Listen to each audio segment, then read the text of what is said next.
All right, Shalom. I want to give all praises, glory, and honor to Yahweh, Bahasham, Yahweh Shai, Bahasham, Rakakadash.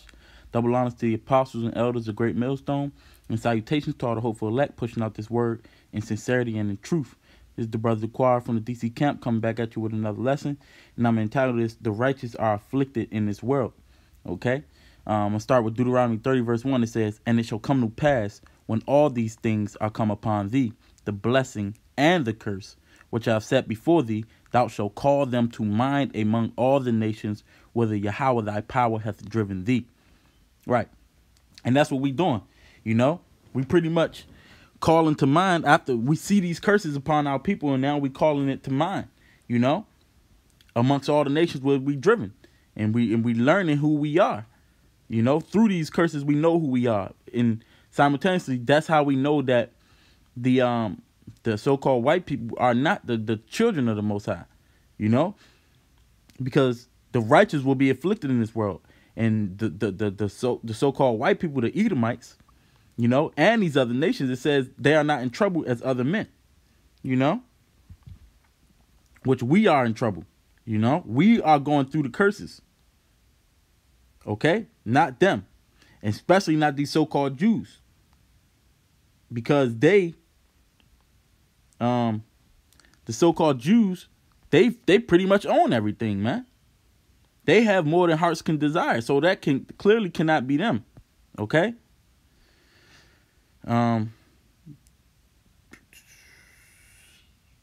Yep, this is Psalm 73 in verse 3. It says, "For I was envious at the foolish when I saw the prosperity of the wicked." Yeah, because they the wicked and they foolish, you know. But sometimes we look at what they got and you just be like, man, you know, like they just good. They in a good place. But we gotta remember that theirs is just for a short period of time, man. You know, it says, "For there are no bands in their death, but their strength is firm. They are not in trouble as other men, neither are they plagued like other men." Right, that plague, you know, that curse, they don't have to go through that, man. You know, they don't have to go through what we go through, this is how we know that we are the Israelites, man. And you just got to keep it in mind, in this world, the world, this is their world, man. Scriptures say this place is not our rest. So in this world, they gonna have it, you know, but the world to come is for us, man. That world to come was created for few. All right, so you just want to keep that in mind. All right, let me get matter of fact, yeah, let me get it. All right, this is Zephaniah 3 and verse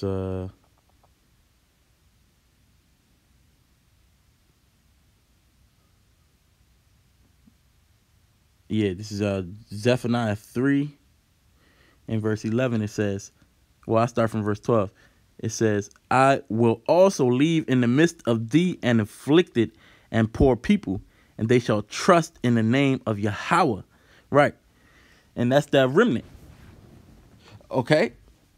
The Lord is going to leave in the midst of the people and afflicted and the poor people, man.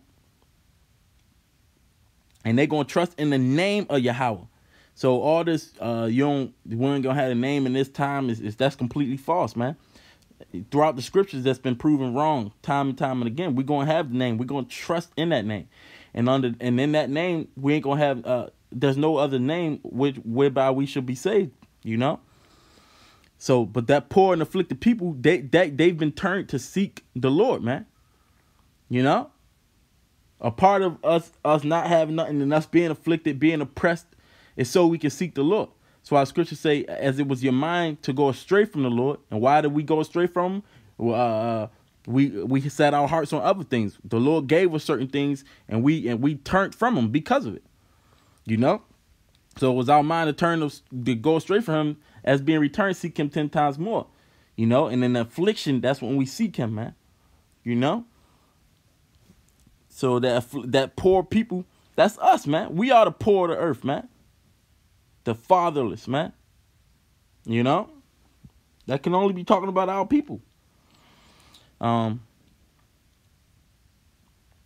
says, verse 13, the remnant of Israel shall do no iniquity, nor speak lies, neither shall a deceitful tongue be found in their mouth, for they shall feed and lie down, and none shall make them afraid. Right. And those the ones that's going to be found with no guile in their mouth. Lord willing, we be a part of that number.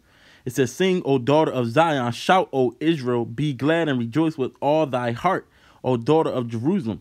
Yahweh have taken away thy judgments. He have cast out thine enemy, the king of Israel. Even Yahweh is in the midst of thee. Thou shalt see no more evil. Thou shalt not see evil anymore. And that's what we look forward to, man. You know, we look forward to that day, and we starting to see it now. That's why our confidence is coming. The real men is able to speak up in the earth now. You know, it says, Yahweh, because I want to read verse 19, so I'm gonna keep reading. It says, Yahweh, thy power in the midst of thee is mighty. He will save. He will rejoice over thee with joy. He will rest in his love. He will joy over thee with singing. I will gather them that are sorrowful for the solemn assembly, who are of thee, to whom the reproach of it was a burden. Ooh, that's good. Let me read that again. It says, I will gather them that are sorrowful for the solemn assembly, who are of thee, to whom the reproach of it was a burden. Right. And that's only us, man. The scriptures say, Ezekiel 9:4, set a mark upon them that sigh and cry for all the abominations that be done in the midst thereof. The ones who don't look at this as good news, man, you know, or the ones who want this power structure to continue, they clearly not of the Lord, man. You know, scripture says friendship with the world is enmity with the Most High, man. And we're talking about this world, you know, where there's death. It's clearly the wicked is in authority in this world, man. Nothing but wickedness going on, man. Okay, so if you can't see that, then there's something wrong with you. It says, and it says, who are of thee, which that's of us through the Spirit, you know. It says, to whom reproach of it was a burden. Yeah, the reproach of our people, of the word, it's a burden, man. You know. It says, behold, at this time I will undo all that afflict thee, and I will save her that halteth, and gather her that was driven out, and I will get them praise and fame in every land where they have been put to shame. Right. And that time hasn't happened yet, man, but it's beginning. And people about to start to know that we are the Israelites, man, the sons of the power, man. You know. This didn't happen. This wasn't fulfilled, all right, when the state of Israel was created, man. Because there's still war there, you know. He says, at that time I will bring you again, even in the time that I gather you, for I will make you a name and praise among all the people of the earth when I turn back your captivity before your eyes, saith Yahweh. And that's what's going to happen. The Lord going to turn back our captivity before our eyes, man. You know. But we just got to endure afflictions right now, you know? That's our job, to endure those afflictions. This is Psalms 34 in verse 18. Matter of fact, verse 17. It says, the righteous cry, and Yahweh heareth and delivereth them out of all their troubles. Right, because why would we be crying? Because the world that we living in is wicked, man. It says, Yahweh is nigh unto them that are of a broken heart, and saveth such as be of a contrite spirit. Right. When we brokenhearted because of the world that we living in, man. You know? It says, many are the afflictions of the righteous, but Yahweh delivereth him out of them all. Right. So the righteous is going to be going through afflictions, man. You know? That's what the good news is for, man.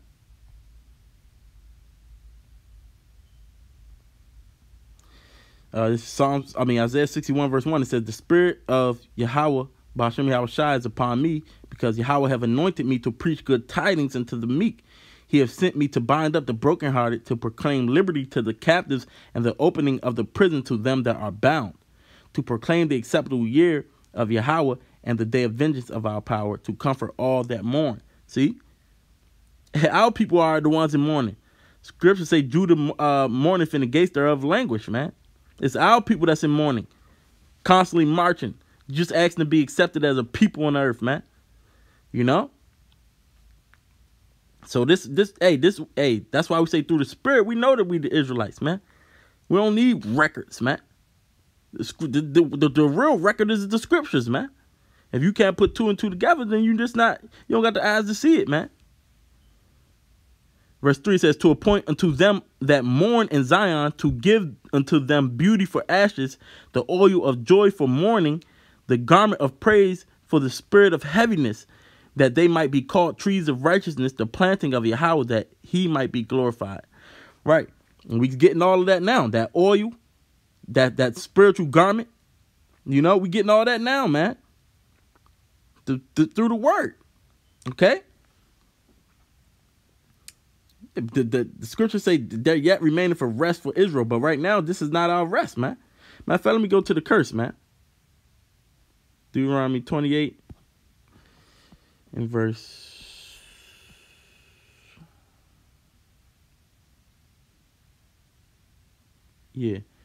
64 says, and Yahweh shall scatter thee among all the people from the one end of the earth even unto the other, and thou shalt serve other gods, which neither thou nor thy fathers have known, even wood and stone.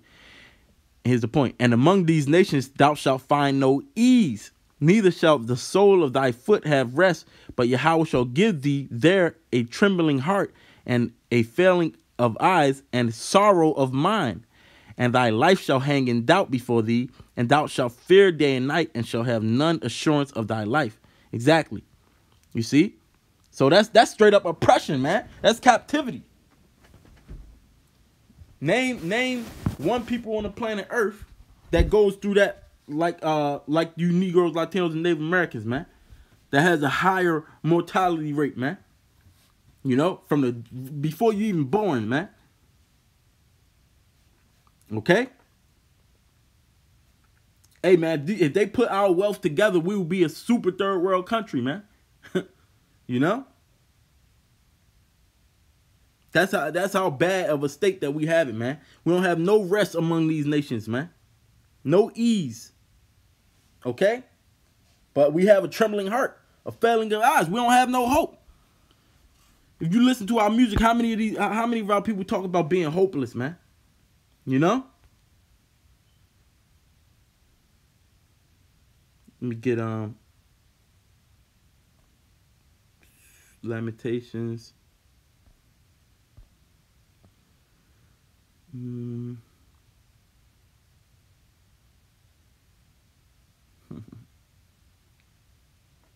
Lamentations 5 verse 7. Our fathers have sinned and are not, and we have borne their iniquities.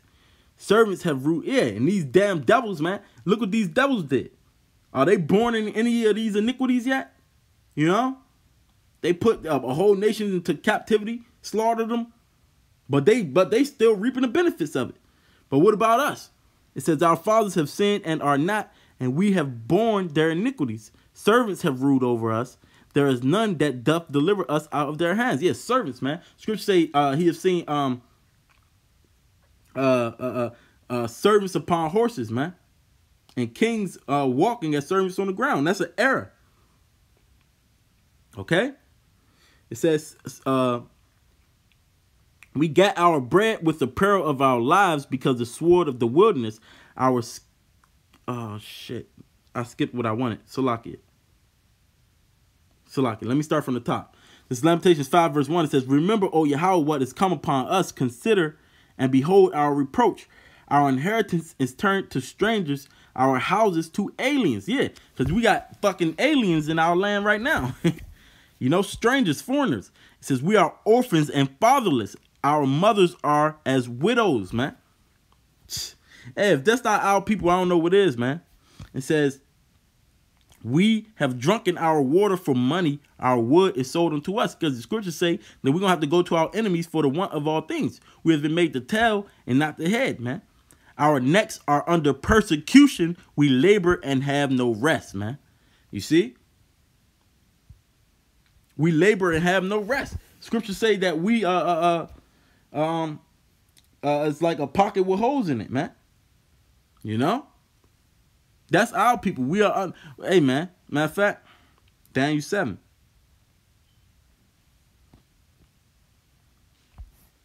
This is Daniel 7:25. It says, and he shall speak great words against the Most High, and shall wear out the saints of the Most High, and think to change times and laws. And they shall be given into his hands until times and times, until a dividing of time. Yeah, because this is his time to rule. But he's speaking great words against the Most High, and he's wearing out the saints of the Most High, man.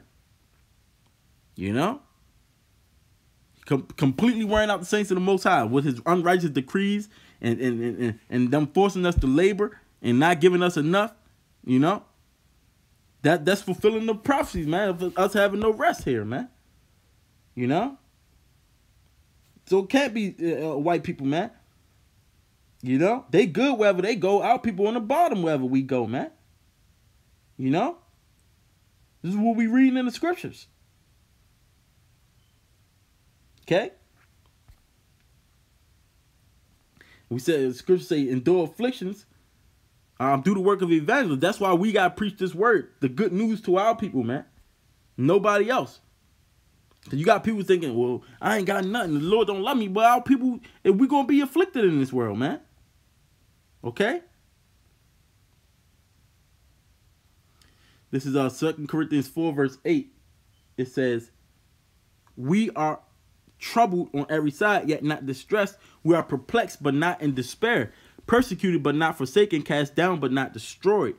Always bearing about in the body the dying of the Lord Yahushua, that the life also of Yahushua might be made manifest in our body. See, because hey, Yahushua died because this wasn't his world. He said, if my servants, if this was my kingdom, my servants would fight. You know, and it wasn't our time. You know? So that's why when we preaching this word that was being X'd out in this world, we are troubled on every side. You know, but we're not distressed. We are perplexed, but not in despair, man, because we got the word, man. He's giving us that word back. Okay? Let me jump down. This is verse 16. It says, for which cause we faint not, but though our outward man perish, yet the inward man is renewed day by day. For our light affliction, which is but for a moment, worketh for us a far more exceeding and eternal weight of glory. While we look not at the things which are seen, but at the things which are not seen. For the things which are seen are temporal, but the things which are not seen are eternal. You know? So this what we going through is just for a moment, man. You know? And like I said, man, our people have to get that out their mind that what to say, godliness, damn, gain is godliness, man. They think that that the Lord is dealing with them based upon what they have, man. You know, nah, the Lord is dealing with them of a broken and contrite spirit, man. Okay, let me get a couple more and I'm close. This is James 2 and verse 5. It says, hearken, my beloved brethren, have not the Most High chosen the poor of this world, rich in faith, and heirs of the kingdom which he have promised to them that love him? See?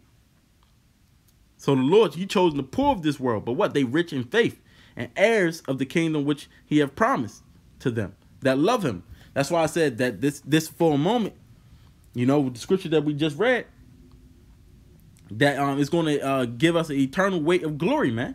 So the affliction that we're going through is just for a moment, man. It's not to be compared to what we're going to receive. An everlasting kingdom, man.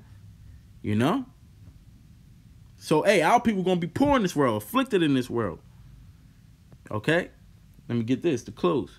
It's Revelation 2 in verse 9. It says, I know thy works and thy tribulation and poverty, but thou art rich.